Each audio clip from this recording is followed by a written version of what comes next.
Chaos is rapidly expanding throughout the financial markets. Today we are going to discuss how China is now buying shares of the stock market to prevent a collapse. You came here for the truth, so let me unveil that for you.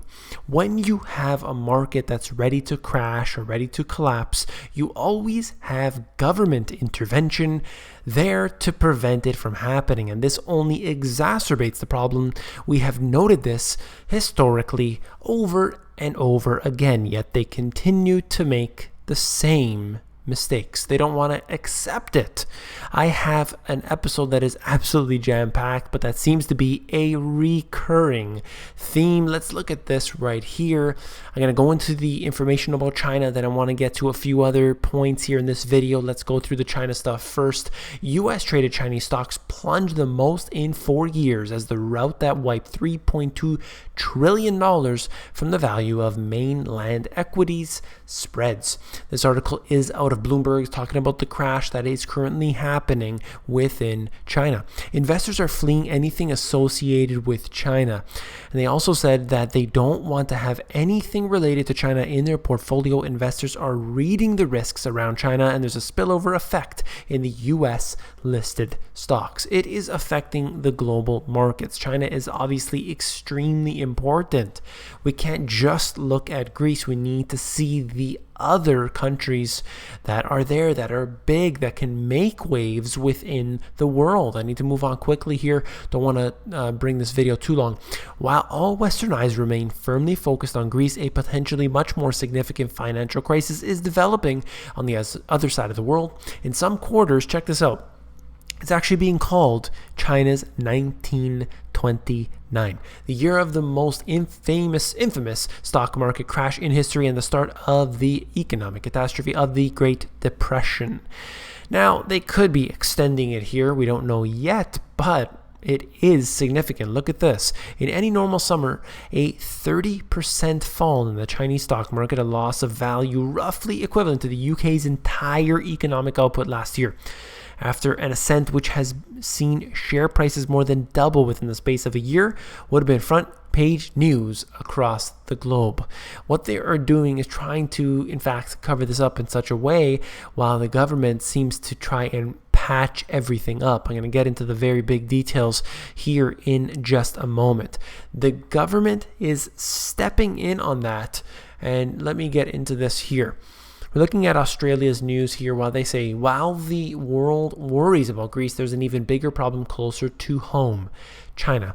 A stock market crash has seen $3.2 trillion wiped from the Chinese stock market. This triggered an emergency response from the government and warnings of a monstrous public disorder. I just want to note a couple points here.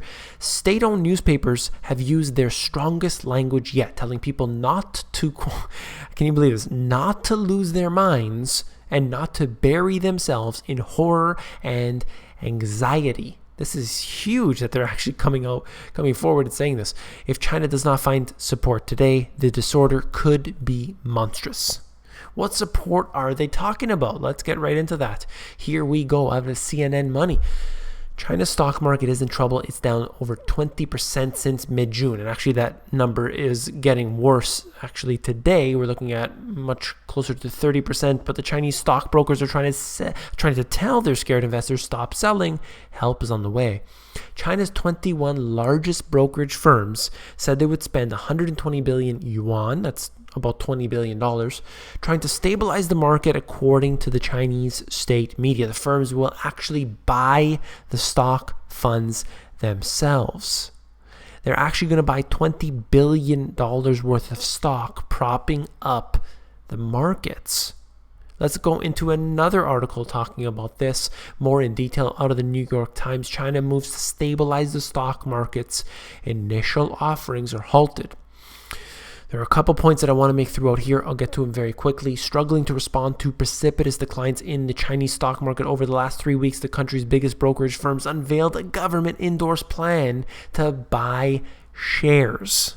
They're going to go into the market and they're going to buy up the shares. Now, why would they do this if everything is fine? Well, they know specifically that it is not. They are going ahead buying up the shares. Switzerland has done this, and Japan has done this. Now China is doing this.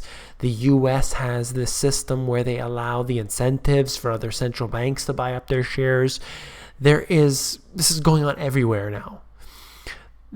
Just to continue on here, the country's stock exchange suspend all further initial public offerings of stock. Now, I just want to read the highlighted portion before I move on to the next articles. The government-controlled Security Association of China said that the 21 big brokerage firms that agreed to set up a fund that's basically $20 billion worth to buy shares of the largest, most stable companies and stop selling shares from their own portfolios. As I said, they're printing up the money and they are giving it directly into the stock market to prop it up. This is no different than what has been happening with the Federal Reserve. Let's look at this example from my book, a diagram. You've seen it before where we talk about the Federal Reserve, but replace the Fed with any central bank or any government and you have the exact same process that is occurring, where you're basically giving an IOU or a piece of garbage paper and they get the money back. That money is actually used to buy something, probably goes to a CEO bonus, probably goes to something that is not going to be in yours or my hands. It goes to frivolous and other things that we simply do not see. And then what are you left with? A pile of IOUs, a pile of garbage that will never be used. Every nation is finding themselves in more and more debt. That's what this diagram is showing you. Then we look at Puerto Rico, and this right here is out of Reuters. Puerto Rico signals Chapter 9 push with ex-Detroit judge on board. Isn't it so convenient? Right here, when Puerto Rico hired former Detroit judge, it sent a signal to creditors that one possible solution sees it's the one thing it cannot do now: declare bankruptcy.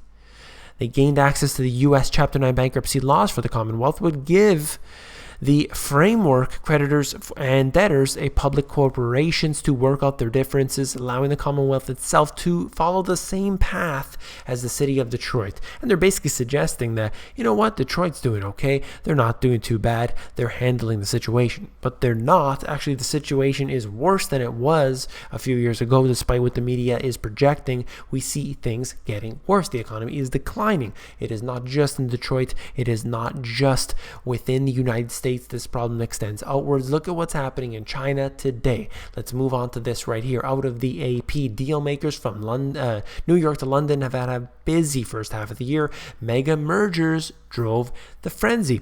Companies around the world announced this mergers and acquisitions of $2.3 trillion. Now, initially, they purport this as being something very good. Look at this. Business is booming, guys. But what the important details comes right after this other sentence where it says the highest they've had since was the 2007. Now, 2007 was when the financial crisis technically started. So you're looking at this crisis expanding from 2007, and what do they have? Tons and tons of mergers and acquisitions. And then we had this major crash that occurs. The exact same thing is happening right now. Tons and tons and tons of indicators are pouring in of us heading back into the financial crisis, but I'm going to call it Financial Crisis Part 2. It's already begun. Then we turn the page right here into this. Goodbye Washington, hello Moscow. Saudi Arabia finds friendly face in Putin. As they say, they have very big differences, but they could be aligned in other situations. So this is very important to note. There is a geopolitical aspect that is going on right now, particularly evident with Russia. I see them definitely at the forefront with the geopolitical scenario that is occurring, within Ukraine, within their battles with the West, and everything else that has been going on. This is just important information if you want to read the article for yourself. This right here it's so important, and it does not get any media attention whatsoever. I'll bring it up every single time I see it because I know how important this is. Oregon launches program to tax drivers by the mile. What am I talking about here? I'm talking about the restriction of travel for people. If you think that you're going to be able to go from point A to point B in your car without being taxed, to do so, in the future, you got something else coming. This is Agenda 21, not the subject of today's video, but I wanted to note because I couldn't help it. I had to bring it up in this video today. This is brand new information, needed to bring it out there. I will do an entire video about Agenda 21 in the near future, but for the time being, we had this. I predicted that they would do this in previous videos, which you can check out. I predicted why, because they said they were going to do it. They said they're going to have to start, well, maybe we should do this. It would be a good idea. Let's start taxing by the mile. Now it's 1 penny today, and it's 2 pennies tomorrow. Next thing you know, you cannot afford to travel between one place and another. So you end up moving into the mega city. That mega city offers you transportation in between one mega city to the other mega city. And that's what happens. That's the way they implement this. They're doing it successfully, and it is going ahead step by step. We're talking about it and we're watching it happen. Let's move on to the last article right here as we look at this. Earlier this month, Life News reported on a high school in Seattle, Washington that is now implanting intrauterine devices, IUDs, as well as other forms of birth control, and doing so without parental knowledge or permission. The only reason I mention this right here is not because it's just crazy and it has to be told. It's simply because the government is becoming unsuitable and unfit to do what they are really supposed to be there to do, and that is to protect our liberties. They are not doing that. They are simply taking them away. This is one very clear indicator of that. Just wanted to mention it for this article, for this video. If you found this video informative, please give me a thumbs up. Way too much information that I need to get to, but I hope you appreciate that. If you do, let me know. If you let me know every single video, trust me, I don't get bored of all of the constructive criticism, the positivity, and all of that. Please bring it my way. I really do appreciate that very much. Last but not least, if you found this video informative, I know you'll find my book, The Money GPS, even more informative. You can actually flip through the book for yourself. If you go over to Amazon, they have a look inside feature, which allows you to flip through the book to see if you like it. Take care.